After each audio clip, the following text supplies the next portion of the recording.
Assalamualaikum warahmatullahi wabarakatuh. Kami dari kelompok 3 yang beranggotakan 6 orang. Yang pertama Elis Nining, yang kedua saya sendiri Putri Solomita Unteng, yang ketiga Marlinda, yang keempat Arianto Wasuki, yang kelima Febrianti, yang keenam Lukman. Materi yang kami bahas tentang sistem operasi terdistribusi. Di sini saya sebagai pemateri pertama, Putri Solomita Unteng, NIM D02190015, membahas tentang operasi terdistribusi. Pengertian sistem operasi terdistribusi adalah salah satu implementasi dari sistem terdistribusi, di mana sekumpulan komputer dan prosesor yang heterogen terhubung dalam satu jaringan. Koleksi-koleksi dari objek-objek ini secara terhubung bekerja secara bersama-sama untuk melakukan suatu tugas atau pekerjaan tertentu. Tujuan utama adalah untuk memberikan hasil secara lebih, terutama dalam pertama file system, kedua nama spesifik, yang ketiga waktu pengolahan, yang keempat keamanan, yang kelima akses keseluruhan resource seperti prosesor, memori, penyimpanan sekunder, dan perangkat keras. Next, sistem operasi terdistribusi bertindak sebagai sebuah infrastruktur atau rangka dasar untuk network transparent resource management. Di sini membahas tentang hardware. Sistem operasi terdistribusi pada umumnya memerlukan hardware secara spesifik. Komponen utama dalam sistem ini adalah workstation, LAN, gateway, dan prosesor POL. Workstation atau komputer personal mengeksekusi proses yang memerlukan interaksi dari unsur seperti text editor atau manager berbasis Windows. Itulah pemaparan dari saya. Sekian, wassalamualaikum warahmatullahi wabarakatuh, dan selamat malam. Assalamualaikum warahmatullahi wabarakatuh. Perkenalkan, nama saya Elis Nining. Di sini saya akan melanjutkan pemateri sebelumnya, di mana saya sebagai pemateri kedua yang akan membawakan materi tentang arsitektur software. Arsitektur software ini adalah sistem operasi terdistribusi sejati yang memiliki arsitektur yang unik, di mana software ini dikarakterkan dalam objek di dalam hubungan antara klien dan server. Proses-proses yang terjadi di klien menggunakan remote producer yang memanggil dan mengirim request ke server untuk memproses data atau objek yang dibawa. Tiap objek yang dibawa memiliki karakteristik yang disebut sebagai kapabilitas sebesar 128 bit, di mana dalam pembagian 128 bit ini yaitu 48 bit pertama untuk menunjukkan service yang memiliki objek tersebut. Kemudian 24 bits untuk nomor dari objek, 8 bits untuk menampilkan operasi yang diizinkan terhadap objek yang bersangkutan, dan 48 bits yang merupakan check file, yang merupakan file yang telah transkripsi agar tidak dapat dimodifikasi oleh proses yang lain. Jadi itu pembagian 128 bit tersebut. Kemudian saya akan tambahkan sedikit, di mana arsitektur software adalah struktur sistem yang dari suatu program atau sistem komputer yang terdiri dari komponen-komponen perangkat lunak, di mana ciri yang tampak secara eksternal dari komponen-komponen tersebut serta hubungan antara komponen tersebut. Kemudian, mengapa arsitektur software sangat penting baik itu dalam sistem operasi terdistribusi? Karena untuk membantu menentukan karakteristik dasar dan perilaku suatu aplikasi yang membuat sebuah aplikasi berbeda dengan aplikasi lainnya. Baiklah, ini sedikit yang saya jelaskan mengenai materi tentang arsitektur software, dan akan dilanjutkan oleh pemateri selanjutnya. Assalamualaikum warahmatullahi wabarakatuh. Assalamualaikum warahmatullahi wabarakatuh. Perkenalkan, nama saya Marlinda. Di sini saya akan melanjutkan materi sebelumnya.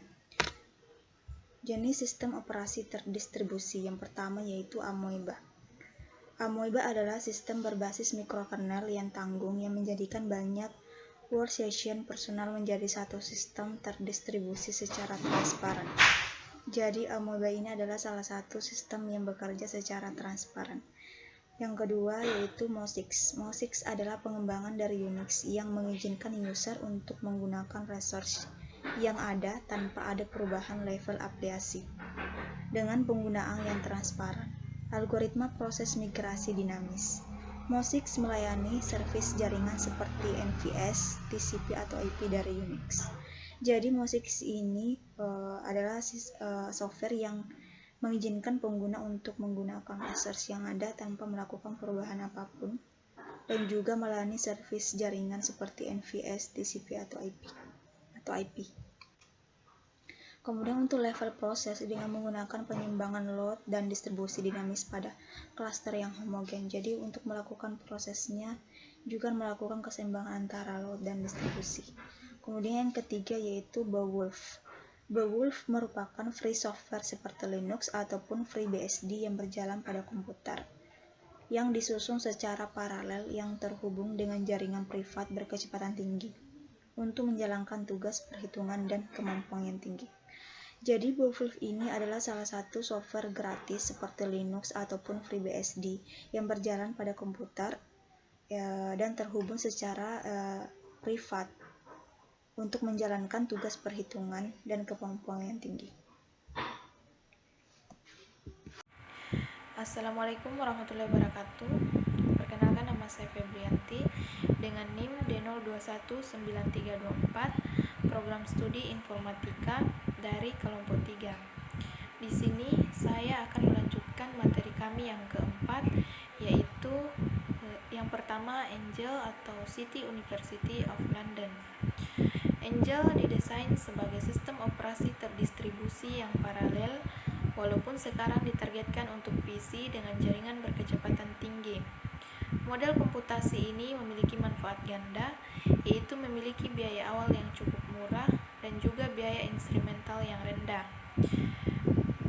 Dengan memproses titik-titik di jaringan sebagai mesin single yang bersifat shared memory, menggunakan teknik distribusi virtual shared memory atau DVSM.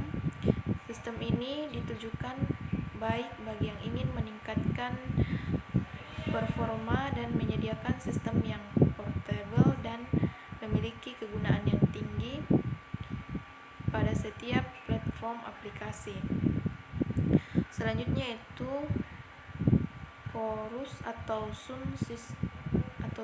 Microsystem. Chorus merupakan keluarga dari sistem operasi berbasis mikrokernel untuk mengatasi kebutuhan komputasi terdistribusi tingkat tinggi di dalam bidang telekomunikasi, internet working, sistem tambahan, real-time, sistem Unix, supercomputing, dan kegunaan yang tinggi. Demikian materi yang saya bawakan. Assalamualaikum warahmatullahi wabarakatuh. Assalamualaikum warahmatullahi wabarakatuh. Perkenalkan, nama saya Arianto Basuki, NIM D02195004. Saya dari kelompok 3. Baik, saya akan melanjutkan materi dari teman saya, yaitu manfaat sistem operasi terdistribusi. 1. Ada shared resource. Walaupun perangkat sudah memiliki kemampuan yang cepat dalam proses komputasi atau misal dalam mengakses data, tetapi penggunaan masih saja menginginkan sistem berjalan dengan lebih cepat. Apabila hardware terbatas, kecepatan yang diinginkan user dapat diatasi dengan menggabungkan perangkat yang ada dengan sistem DOS. 2. Manfaat komputasi. Salah satu keunggulan sistem operasi terdistribusi ini adalah bahwa komputasi berjalan dalam keadaan paralel. Proses komputasi ini dipecah dalam banyak titik yang mungkin berupa komputer pribadi, prosesor tersendiri, dan kemungkinan prosesor yang lain. 3. Reliabilitas. Fitur unik yang dimiliki oleh DOS ini adalah reliabilitas. Berdasarkan desain yang implementasi dari desain sistem ini, maka hilangnya satu node tidak akan terdampak terhadap integritas sistem. Hal ini berbeda dengan PC atau komputer. Apabila ada salah satu hardware yang mengalami kerusakan, maka sistem akan berjalan tidak seimbang. Bahkan sistem tidak dapat berjalan atau mati. 4. Komunikasi. Sistem operasi terdistribusi berjalan dalam jaringan dan biasanya melayani koneksi jaringan. Sistem ini umumnya digunakan user untuk proses networking. User dapat saling bertukar data atau saling berkomunikasi antara titik, baik secara LAN maupun WLAN. Sekian itulah pemaparan dari saya untuk masalah manfaat sistem operasi terdistribusi. Materi selanjutnya akan dibahas oleh teman saya. Sekian. Assalamualaikum warahmatullahi wabarakatuh. Assalamualaikum warahmatullahi wabarakatuh. Perkenalkan, nama saya Lukman, NIM D02194343. Di sini saya akan melanjutkan materi dari saudara Arianto Basuki, yaitu tentang manfaat sistem operasi terdistribusi. Poin ketiga adalah reliabilitas. Adapun fitur unik yang dimiliki oleh DOS ini adalah reliabilitas. DOS di sini maksudnya adalah Disk Operation System, yang merupakan sistem operasi berorientasi pada perintah teks yang dijalankan oleh sebuah command prompt. Reliabilitas. Apabila hilangnya satu node tidak akan berdampak terhadap integritas sistem. Hal ini berbeda dengan komputer atau PC. Apabila salah satu hardware-nya hilang, maka komputer atau PC tersebut tidak akan berjalan atau bahkan mati. Yang keempat adalah komunikasi, yaitu sistem operasi terdistribusi berjalan dalam jaringan dan biasanya melayani koneksi jaringan. Komunikasi di sini maksudnya adalah adanya pertukaran data antara user dalam melakukan proses networking, baik itu secara LAN atau maupun WAN. LAN di sini adalah Local Area Network, yang merupakan sebuah perangkat jaringan yang saling terhubung tetapi mencakup wilayah kecil. Misalnya komputer yang saling terhubung di dalam satu ruangan. WAN adalah singkatan dari Wide Area Network, yang merupakan sebuah perangkat jaringan yang saling terhubung namun mencakup wilayah yang sangat luas, tetapi hanya terbatas pada beberapa negara. Selanjutnya adalah kelebihan sistem operasi terdistribusi. Poin pertama adalah pembagian sumber daya antar komputer dibuat lebih mudah, sehingga komputer yang saling terhubung di dalam suatu ruangan dapat berjalan dengan baik. Yang kedua adalah sistem terdistribusi menyediakan kinerja yang baik dengan mendistribusikan beban kerja ke komputer-komputer dan mengerjakan bagian dari pekerjaan itu secara bersamaan pada beberapa prosesor. Maksudnya di sini adalah komputer dapat mengerjakan sebuah pekerjaan secara bersamaan pada beberapa prosesor. Yang ketiga adalah menjadikan sistem keseluruhan lebih handal, karena kegagalan yang terjadi pada salah satu komponen dapat ditangani oleh komputer setingkat lainnya. Yang terakhir adalah kekurangan sistem operasi terdistribusi. Yang pertama, dari sisi penggunaan energi yang digunakan untuk menghidupkan komputer-komputer yang digunakan sebagai klaster. Misalnya contohnya di sini adalah penggunaan alat pendukung piranti jaringan komputer sehingga membutuhkan banyak energi. Yang kedua adalah dari sisi teknis yang melibatkan banyak komponen. Di dalam komputer tidak hanya melibatkan satu komponen tetapi melibatkan banyak komponen sehingga komputer harus membutuhkan lebih banyak penyimpanan seperti RAM ataupun ROM dan lain-lain. Yang ketiga adalah komputer saling terhubung dengan Ethernet card. Artinya misalnya penggunaan jaringan internet menggunakan Ethernet card. Namun di dalam satu komputer, Ethernet card yang digunakan tidak hanya memerlukan satu jenis konfigurasi tetapi memerlukan banyak konfigurasi. Mungkin sekian penjelasan saya. Kurang lebihnya mohon dimaafkan. Wassalamualaikum warahmatullahi wabarakatuh.